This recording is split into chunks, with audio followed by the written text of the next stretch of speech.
Lieutenant Adam Holcomb. He serves currently on the Gallia County Sheriff Office staff. He previously worked with the Gallup Police Department. He is a 2002 Ohio Valley Christian School graduate, where among many of his accolades, he played on an Ohio State championship team in soccer, correct? And so we're very thrilled to have him here today. Lieutenant, come on up and let us know what the Lord's placed on your heart today. Let's give him a round of applause.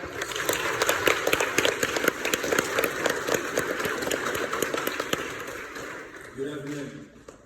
I'd like to thank you, Mr. O'Donnell, and teachers and staff of Ohio Valley Christian School for allowing me to speak today. You know, if someone would have told me 19 years ago, when I was up here getting my diploma, that I'd be given a commencement speech 19 years later, I'd have laughed you out of this building. For those who don't know me, I graduated from Ohio Valley Christian School in 2002. I graduated from the Ohio Peace Officer Academy in 2006.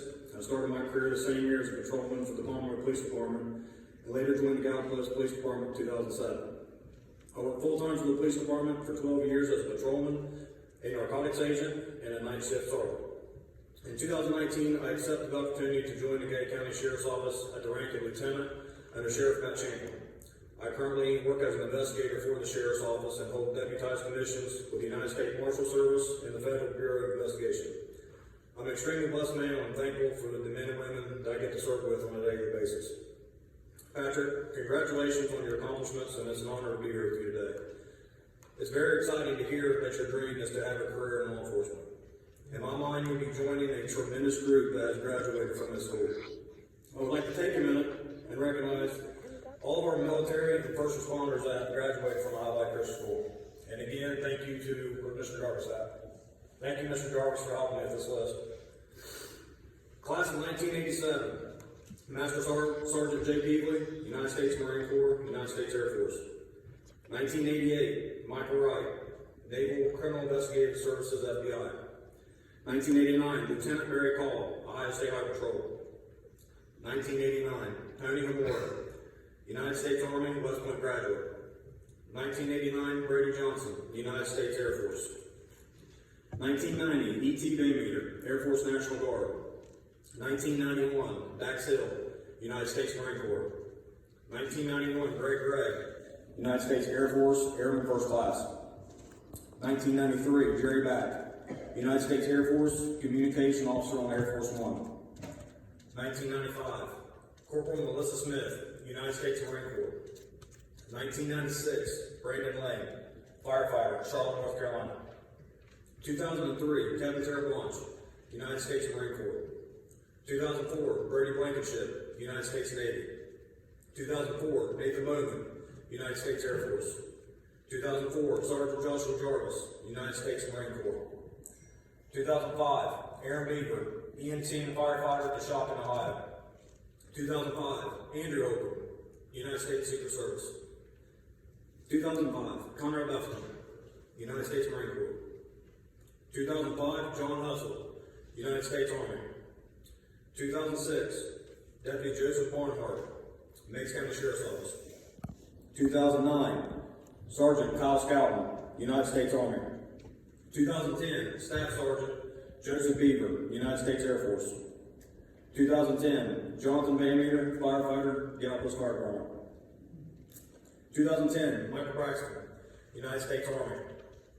2011, Deputy Aaron Dillard, Meigs County Sheriff's Office. 2012, Peter Carmen, United States Army. 2016, Deputy Justin Sizemore, Gallia County Sheriff's Office. 2017, Noah Jenkins, United States Marine Corps. And this last one, he did not graduate from the Christian school, however, he received the majority of his education from here, and I would like to recognize him anyway. Warrant Officer 3, Will Burleson, United States Army. Let's give all these past graduates a round of applause.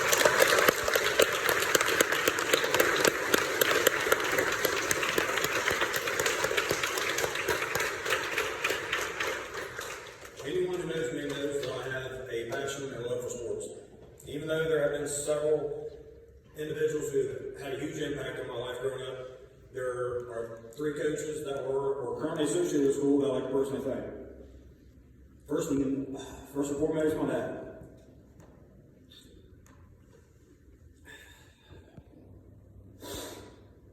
Spent many days getting me to and from sporting events with very little or no sleep at all. The other two I consider as my second dads. High school basketball coach and soccer coach, Greg Atkins and Bill Burleson. Thank you all for the impact you guys had on my life. And I'm pretty confident that the three of them still tripping off my tail if they thought I needed it. The title of this message is called The Greatest Coaches of All Time. But Patrick, I want you to take the bulletin points of this message as being the necessary components of a law enforcement officer. Number one, the foundation, integrity. UCLA basketball coach John Wooden, be more concerned with your character than your reputation.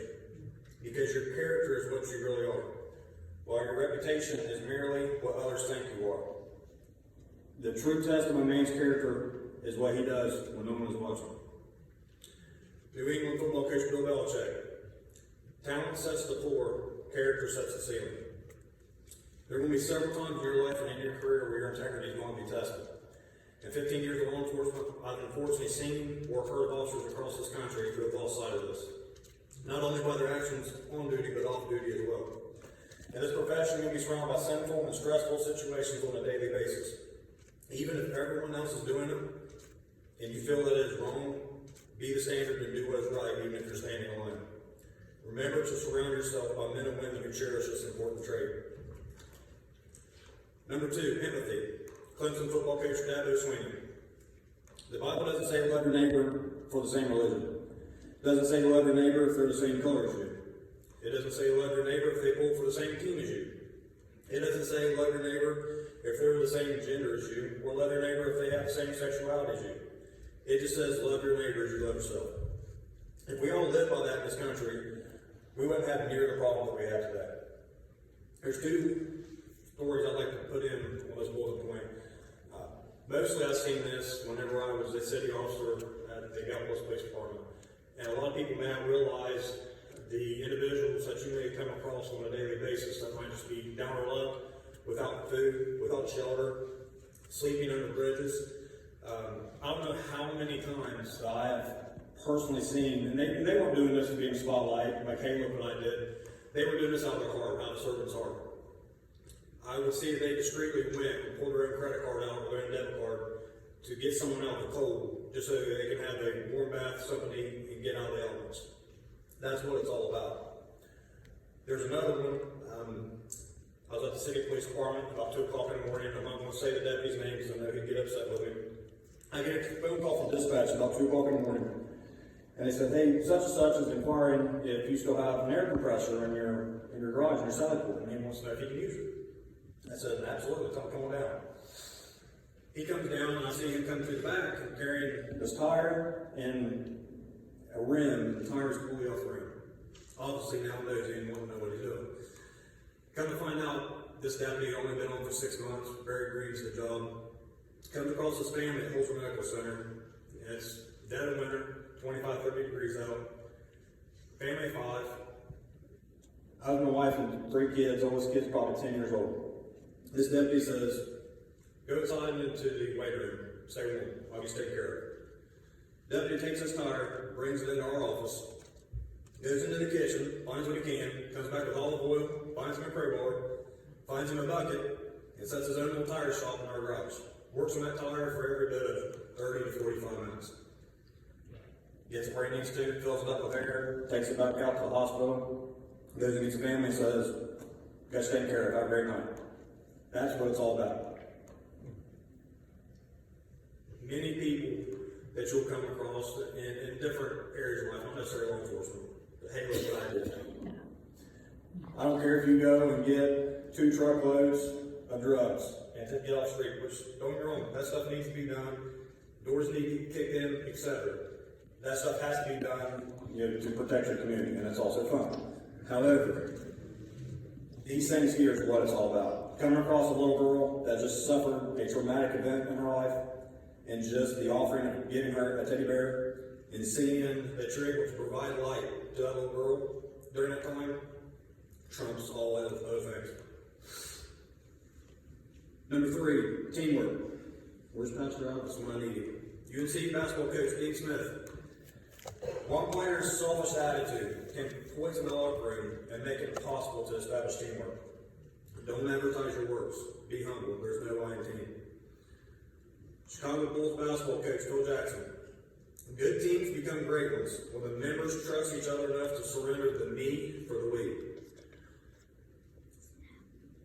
One thing is, as I previously spoke, I'm extremely blessed to work with so many different agencies, and we rely on, whether it's Mesa County Sheriff's Office, Jackson County Sheriff's Office, but anywhere from a city, state, to federal level, we've built great relationships with BCI, FBI, United States Marshal Service, ATF, the list goes on.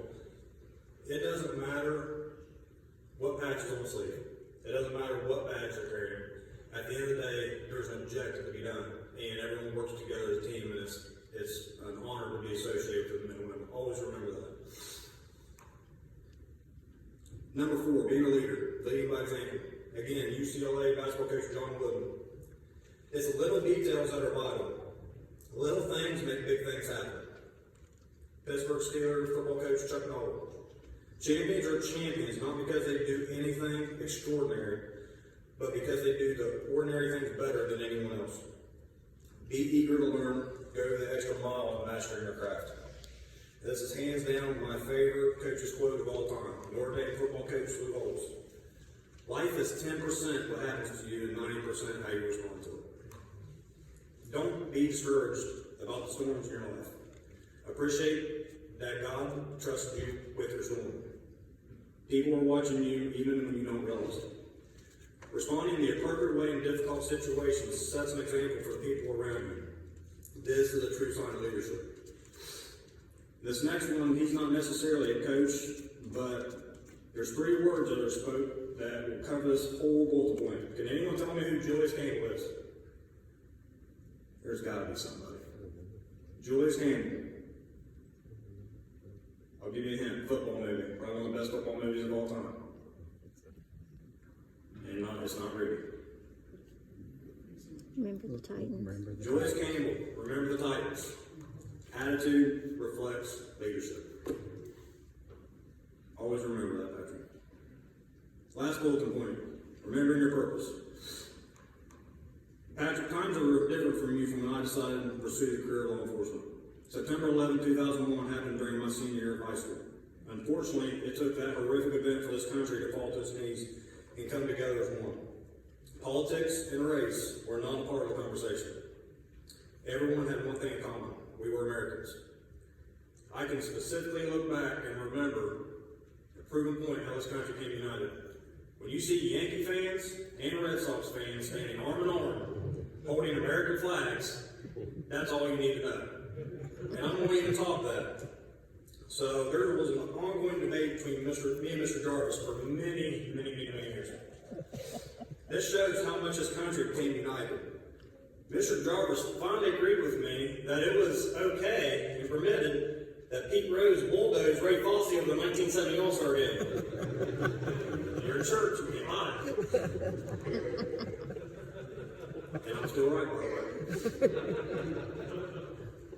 There was a sense of respect across the spectrum for anyone who wore a uniform. Whether you're in the military, a police officer, a fireman, or a paramedic, those days, unfortunately, are long gone. You are now pursuing a profession during a time when the American police officer is public enemy number 1. Any good that you try to do in this world, you're going to come under attack by the real enemy. It can emotionally be draining at times, but always remember your purpose. Which leads me to the greatest coach / teacher of all time, Jesus Christ.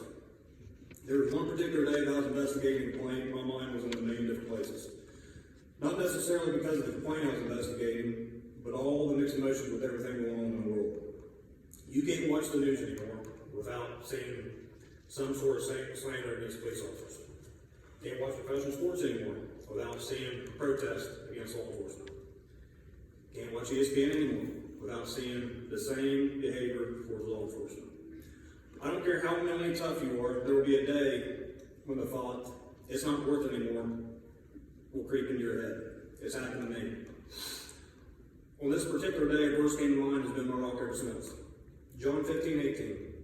If the world hates you, know that it hated me before it hated you. Again, any good you try to do in this world, the enemy is going to throw everything at you in his arsenal. This verse has brought me peace of mind on numerous occasions, and I hope it will bring encouragement to you when the storms of life start to get rough. In closing, Patrick, today one chapter of your life is closing as you prepare to begin this new journey in your life. The most valuable tool that you'll need to achieve your dreams is your faith and trust in God. Start every morning in prayer and ask God to provide you with the opportunity to have an impact on someone's life. God likes to show off and to provide you with those opportunities. Once your goals are achieved, your most valuable weapon will always be the bond that you share with your fellow officers and the empathy for the public that you will swear to protect. The public enemies that will attempt to forge their ways upon you are as old as time. If they were a street gang, they would be called the 7 deadly sins. If they had mug shots, you'd be able to identify some of them as greed, envy, lust, sloth, pride, and wrath. Know their ways and means. Be on the lookout for them every hour of every day. And when you see them, go after them with everything you got. Patrick, I wish you the very best in your future endeavors. Good luck and Godspeed.